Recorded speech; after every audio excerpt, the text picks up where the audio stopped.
মুসলমান যত আক্রান্ত হচ্ছে তার থেকে অনেক বেশি হিন্দু মানুষ, বাউরি বাগদি এসসি এসটি গরিব বংশের যারা হিন্দু লোক তারা বেশি আক্রান্ত হচ্ছে। আমরা বলছি যে গণতন্ত্রে সবারই মত প্রকাশের অধিকার আছে, সবারই নিজের নিজের কথা বলার অধিকার আছে, মানুষ ঠিক করবে কারা ভালো কারা খারাপ। আসল কথা হচ্ছে এই বিজেপি পার্টিটা গরিব বিরোধী পার্টি, শুধু হিন্দু মুসলমানের ব্যাপার না।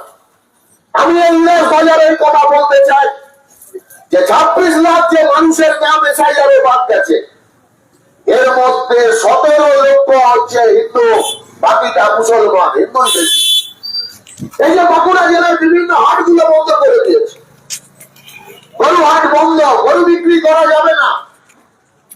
আমি অনেক মাইনরিটি পরিবারে গেছি, তারা বলছে ঠিক আছে গরু খাবো না, কুরবানি করবো না এক বছর, নামাজ করবো না এক বছর। কিন্তু আসলে এই হাটগুলো বন্ধ হওয়াতে মুসলমান যত আক্রান্ত হচ্ছে তার থেকে অনেক বেশি হিন্দু মানুষ, বাউরি বাগদি এসসি এসটি গরিব বংশের যারা হিন্দু লোক তারা বেশি আক্রান্ত হচ্ছে। আজকে গ্যাসের দাম বাড়ছে, হিন্দু মুসলমান দুজনের উপর আক্রমণ। পেট্রোল ডিজেলের দাম বাড়ছে, সব গরিব মানুষের উপর আক্রমণ। আসলে হিন্দু মুসলমানের নাম করে এরা ভোট নেয়, কিন্তু ভোটের পরে এই বিজেপি পার্টি 12 বছর আমরা দিল্লিতে দেখছি শুধু আদানি আম্বানির হয়ে কাজ করেছে, কর্পোরেট। আমি খালি একটা তথ্য দিতে চাই, আমি বক্তৃতা বাড়াবো না, যে এই সময়ে মোদীর সবচেয়ে বড় বন্ধু ব্যবসায়ী আদানি, তার সম্পদ বেড়েছে গোটা ভারতবর্ষে 1392%। পৃথিবীতে এরকম কারোর সম্পদ বাড়েনি। আসলে হকার উচ্ছেদ করে ওরা ওখানে আদানিদের চায়ের দোকান বসাবে, ওখানে আম্বানিরা এসে এখানে ঝিঙে বিক্রি করবে। গরিব মানুষের পেটে কাপড় বাঁধার সব ধরনের ষড়যন্ত্র সরকার করবে। সেজন্য এই নতুন সরকার মানুষকে বলবো, আরো দেখুন, অভিজ্ঞতা থেকে বুঝতে পারবেন যে তৃণমূল বিজেপি এরা কখনো গরিব মানুষের ভালো করতে পারে না। আর সেজন্য গরিবের পার্টি কমিউনিস্ট পার্টি লাইভ্যান্ডা হচ্ছে এদের আক্রমণের বস্তু। সেজন্য আমাদের কংগ্রেসের উপর আক্রমণ হচ্ছে, আমাদের অফিসে মিটিং বন্ধ করে দিচ্ছে।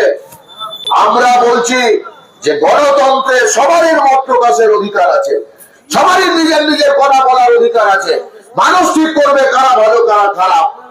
কিন্তু আপনারা যদি জোর করে মানুষের কন্ট্রোল করার চেষ্টা করেন, বিভিন্ন পার্টিগুলোকে আক্রমণ করে ভাবেন যে পুলিশ দিয়ে মিলিটারি দিয়ে প্রশাসন দিয়ে একটু ভয় দেখাবো, তাহলে মানুষ কিন্তু সব দেখছে।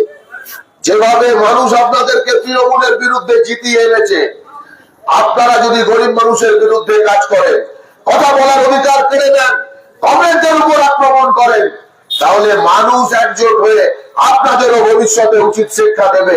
আর আমরাও আমাদের কোন কংগ্রেসের উপর আক্রমণ হলে গোটা জেলায় গোটা রাজ্যে লাইভ্যান্ডার যে শক্তি, লাইভ্যান্ডার যে আমাদের ক্ষমতা, তা নিয়ে আমরা মাঠে দাঁড়িয়ে চোখে চোখ রেখে প্রতিবাদ করব, চোখে চোখ রেখে লড়াই করব।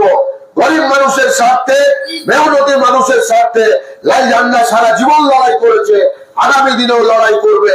এবং এই লড়াইয়ে ইতিহাসের ধর্মনিরপেক্ষ গণতন্ত্র প্রিয় চেতনা সম্পন্ন মানুষ যারা সব দেখছেন বুঝছেন, 2 মাসে অনেক অভিজ্ঞতা হয়েছে, তাদেরকে আমি আবেদন করব যে আপনারা এই লড়াইয়ে থাকুন। আমাদের রাজ্যটাকে বাঁচানোর লড়াইয়ে, আমাদের দেশটাকে বাঁচানোর লড়াইয়ে আমি আপনাদের আবারও আমাদের পার্টি জেলা কমিটির পক্ষ থেকে অভিনন্দন, লাল সালাম, শুভেচ্ছা জানিয়ে আমি আমার বক্তব্য শেষ করছি। ইনকলাব জিন্দাবাদ, সিপিআই জিন্দাবাদ।